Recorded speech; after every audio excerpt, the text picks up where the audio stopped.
Merci beaucoup.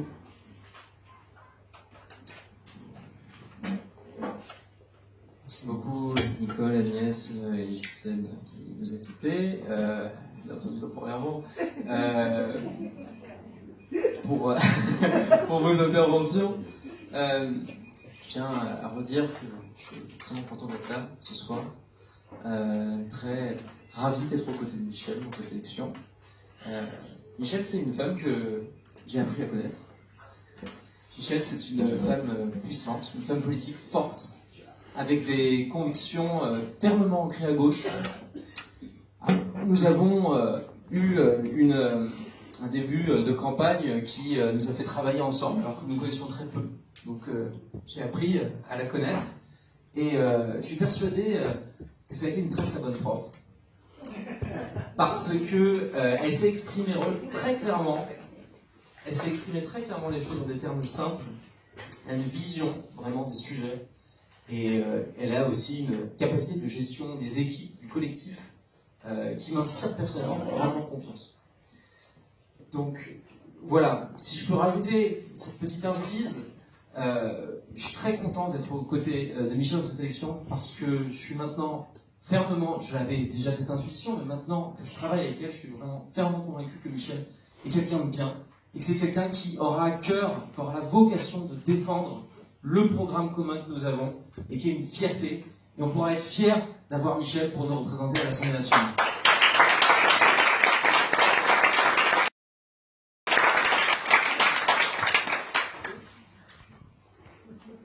En ouverture...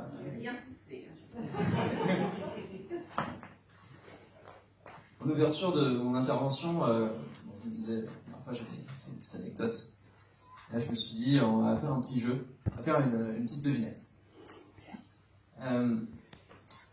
Qui a dit, quel grand esprit a dit, mon ADN est la liberté. J'aime passionnément la démocratie. La liberté d'expression est très importante. Je n'ai aucun titre, ni pouvoir. Nous sommes tout petits. J'ai 3 propositions.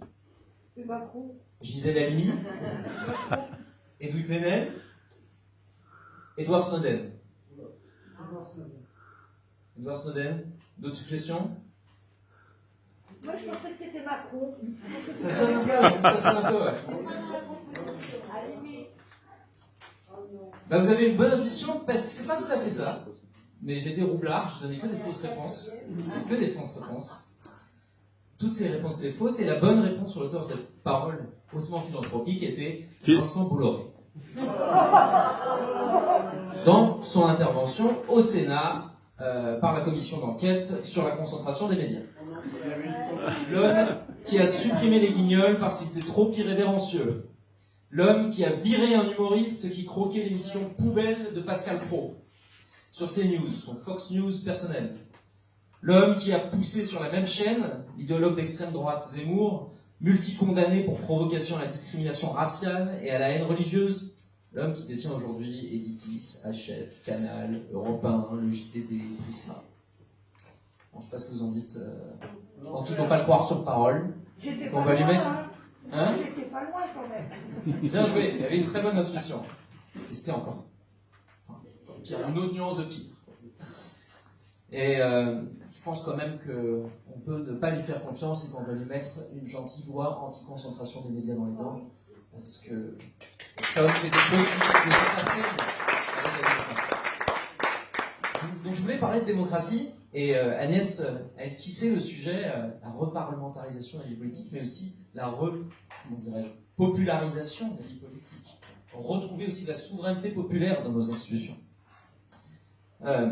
Aujourd'hui, la démocratie, elle est attaquée de toutes parts, hein. À l'est de l'Europe en ce moment, l'agression militaire de Poutine contre l'Ukraine, les coups de poignard à l'état de droit que commet Orban en Hongrie, ou le gouvernement polonais contre les minorités, contre l'indépendance de la justice, mais aussi cette démocratie bien malade aux États-Unis, où un président peut être élu avec moins de voix que la majorité, sur la base d'un découpage électoral complètement injuste, où on peut bloquer toute régulation des armes par simple menace d'un gel du processus parlementaire par une minorité.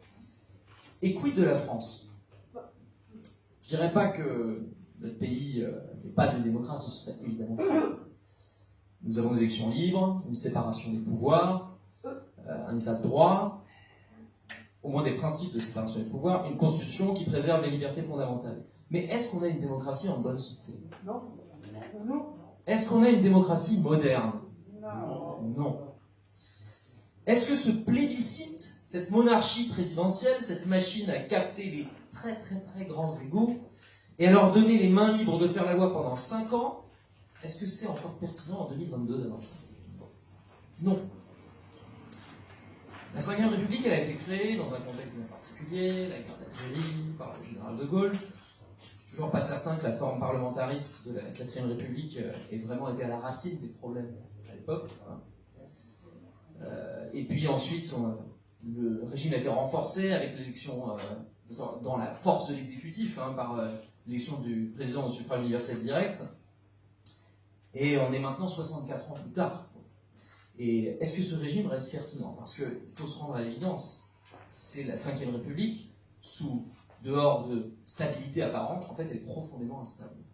Elle est instable car elle crée du mécontentement, de l'abandon des citoyens, en fait. En concentrant trop de pouvoir dans la main d'un seul, elle n'encourage pas la délibération collective ou à travailler pour l'avenir. Elle déconsidère le débat, le prive de tout effet utile. Elle gonfle l'individualité du président au point où les œuvres politiques les plus cyniques, celles du en même temps généralisé, qui effacent tout repère de droite ou de gauche, peuvent l'emporter.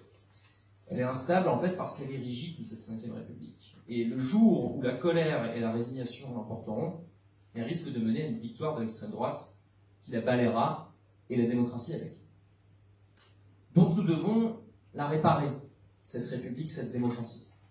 Et le programme de la NUPES a d'excellentes propositions, et je voulais les évoquer parce que je trouve ça très inspirant. D'abord, il y a le renforcement de l'intervention citoyenne, le RIC, référendum d'initiative citoyenne, proposé par les Gilets jaunes dans les fameux cahiers de doléances qu'on ne retrouve plus. Ce sera bien autre chose quand même que ce que nous avons actuellement, qui est un RIP, mort avant même d'avoir existé, un référendum d'initiative partagée qui est verrouillé au début et à la fin par les parlementaires. Bon, en fait, c'est absolument impossible de faire un référendum actuellement qui vient un temps soit peu du peuple. Donc, nous mettrons en place le RIC.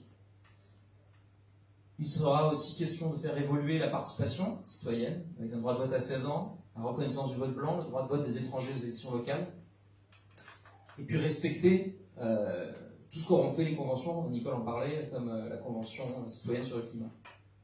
Plus de représentativité aussi. Le non-cumul des mandats, y compris dans le temps, pas plus de 2 dans le temps.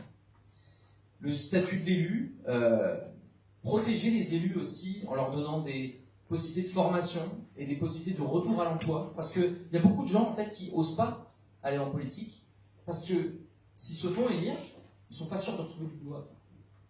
Et ça, c'est un vrai problème, parce que du coup, on se retrouve avec des professions ou des classes sociales privilégiées qui sont surreprésentées parce qu'on ne protège pas l'élu.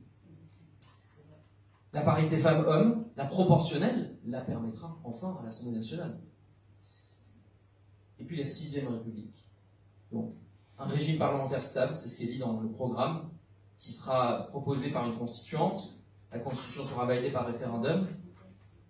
Il est temps pour notre démocratie de revenir en fait sur les talons de nos voisins européens. Ils ont du parlementarisme. Est-ce qu'ils ont une instabilité? Est-ce qu'ils sont ingouvernables? Non. Non.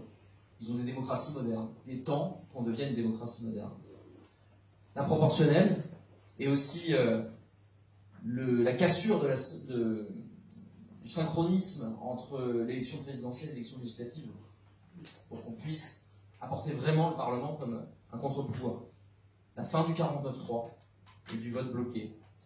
Ces dispositions qui marchent tout simplement sur l'Assemblée nationale. Il s'agira aussi de tenir les lobbies à l'écart de nos institutions. La transparence des élus sur leur agenda, l'inéligibilité pour toute personne condamnée par corruption, suivez mon regard, vers Versailles ou Mantes-la-Jolie, juguler le pantouflage, 10 ans dans le public où on rembourse toute sa formation, si on est un haut fonctionnaire public. 10 ans de période de gel si on essaye d'aller dans le privé. Donc, on ne peut pas directement passer du côté du régulateur ou de l'autorité publique au lobby ou au régulé.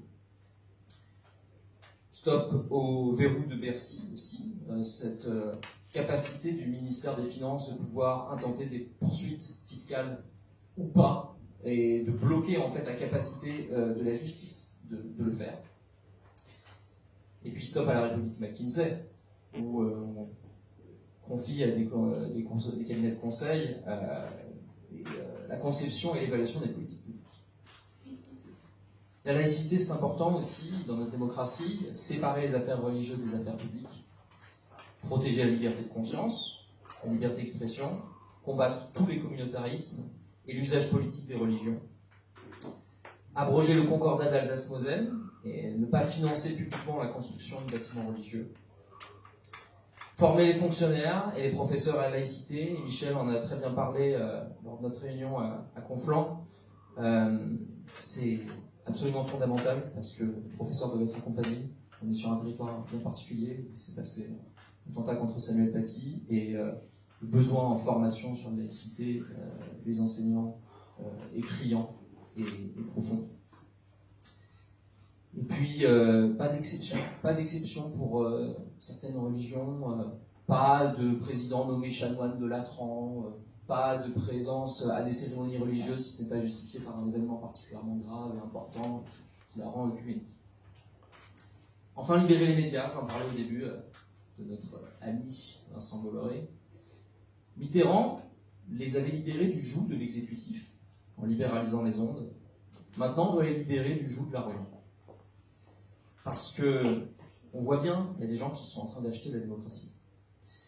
Donc il faut une loi anti-concentration des médias, qu'on puisse contrôler l'application par un Conseil national des médias, avec toutes les parties prenantes, donc l'ARCOM, notre nouveau CSA, mais aussi des représentants du secteur et bien entendu des citoyens. Un droit de veto des rédactions de journalistes face aux nouveaux actionnaires qui arrivent, qui peuvent complètement transformer la ligne éditoriale et la ligne d'expression du journal. Aider les médias d'information, mais uniquement les médias d'information en termes de subventions, et surtout non condamnés pour haine raciale et respectant l'égalité femmes-hommes en leur sein.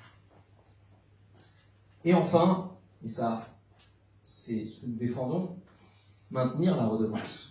Parce que c'est important d'avoir une redevance pour les services publics de l'audiovisuel. On peut la rendre progressive pour qu'elle pèse moins sur les ménages les plus modestes, sur les revenus les plus modestes, mais c'est important d'avoir une autonomie de financement pour qu'il ne soit pas uniquement dans la main de l'exécutif. Donc j'aurais pu parler de beaucoup d'autres choses, de justice, de police, de lutte contre les discriminations, de politique culturelle, parce que tout ça, ça concourt à la démocratie, mais je reviendrai sur la dernière phrase de Bolloré, dont j'avais parlé, qui disait « Nous sommes tout petits ». Et ce puissant, il a peut-être un peu raison finalement, qu'ils sont bien petits les puissants, parce que finalement, ils sont minoritaires. Donc les manias comme ça qui achètent la démocratie, les jupitériens qui veulent casser le système social via des ordonnances ou des choses comme cela, eh bien ils doivent savoir qu'ils sont toujours bien petits face au peuple uni, s'ils s'en donnent la peine, alors on s'y met.